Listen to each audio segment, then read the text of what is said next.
Matt Bennett, Senior Vice President and co-founder of Third Way, and Nan Hayworth, a former Congresswoman from New York, now on the board of directors of the Independent Women's Forum. Matt, I want to read to you a tweet that I saw from Jim Messina. He was the Obama communications director. He said, "Argue the substance all you want, but why 22 days before a crucial election where we must win House and Senate to save America? Why did Senator Warren have to do her announcement now?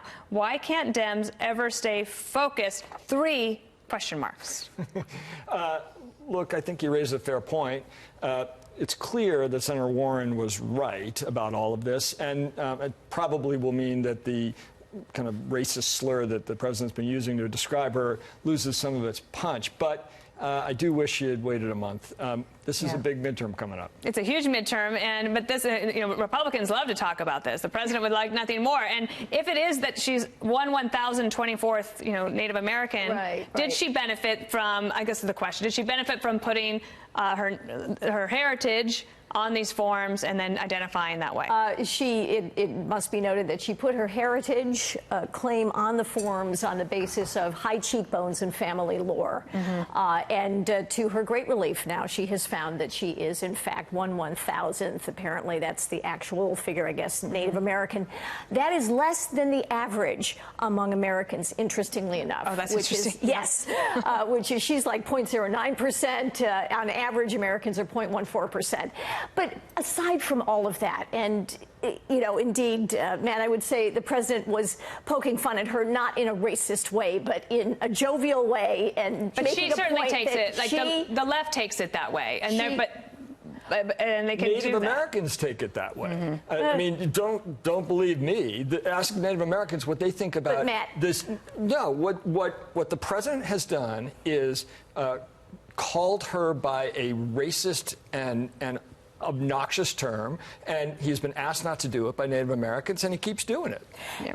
Well, we'll see if it continues. I think Native Americans would be more offended by the fact that someone is claiming to be Native American on the basis of high cheekbones, but much more to the point, Elizabeth Warren would be a disaster for the United States. She is in favor of bringing back we'll have plenty of time to talk about that because, to Jim Messina's point, the midterm elections, the Democrats have invested a lot. They've done a lot of candidate recruitment. They have enthusiasm up. So they want to focus on that. But 2020, it's right around the corner. There was a poll from CNN that took these 4 people, Biden, Sanders, Kamala Harris, and Elizabeth Warren. I think we have their percentages there. Matt, do you think that Joe Biden at 33%, that is mostly at this point a name ID? Yeah, I think it's almost entirely that. We have a big field, as you've discussed many times on this show. Most of those people no one's ever heard of outside of their own states or districts. Joe Biden has 100% name ID, so of course he's going to. What do you anticipate? Like the day after the midterm, the Democrats are also going to start to run, and they could have twice the number of candidates running in their primary than the Republicans did in 2015. That's right. Well, Dana, and it's twice as many candidates all running on the wrong platform for this country.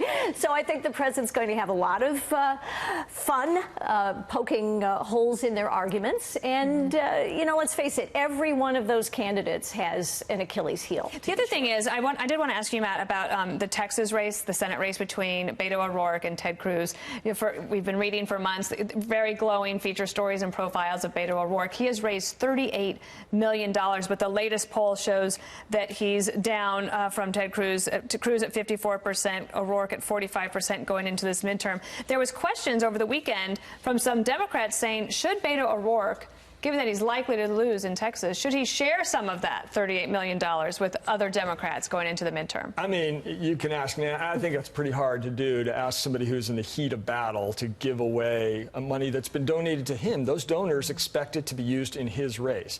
I will say this.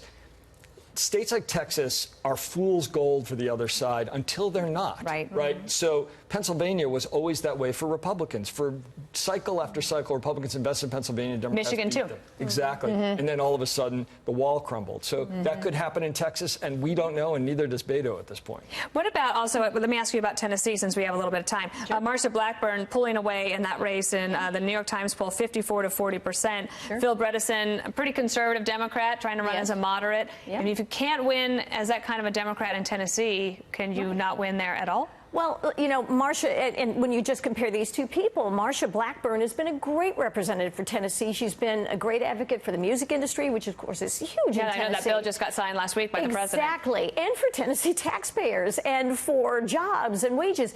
So, you know, she has every argument on her side. And Governor Bredesen, former Governor Bredesen, of course, has been in all sorts of news reports that he actually helped some of his key aides avoid public release of documents relating to their own sexual harassment problems. So in a Me Too era, you know, that kind of thing does not sit well with women in general. I should point out that there is another poll I saw today where Bredesen is only down by 1. So it's not necessarily a done deal anywhere, because we have 22 days to go, and we loved having you. Matt Bennett and Nan Hayward, thank you very much. Thanks. Thank you.